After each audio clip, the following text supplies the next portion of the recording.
Okay, with bunches ఫ్లవర్స్తో వస్తుంది design అనేది. దీంట్లో 2 కలర్స్ ఉన్నాయి మనకి. ఫస్ట్ కలర్ వచ్చేసి ఇది బ్లాక్ లాగా కనిపించవచ్చు, బట్ బ్లాక్ కాదండి, ఇది బ్లాక్ కాదు. ఇది వచ్చేసి పింఛంలో మనకి బ్లూ కలర్ ఒకటి వస్తుంది కదా, మనకి నెమలి పింఛంలో బ్లూ కలర్ వస్తుంది కదా, ఈ కలర్, ఇదే కలర్ మనకి సారీ వస్తుంది అంతే.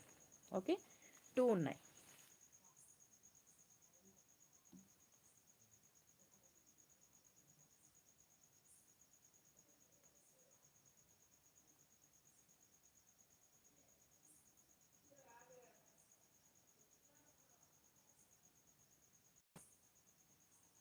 మనకి 2 కలర్స్ ఉన్నాయి దీంట్లో, 2 కలర్స్ 1 2. మీకు ఏది కావాలో అది ఆర్డర్ ప్లేస్ చేసుకోండి. ఓకేనా, స్క్రీన్ షాట్ తీయండి.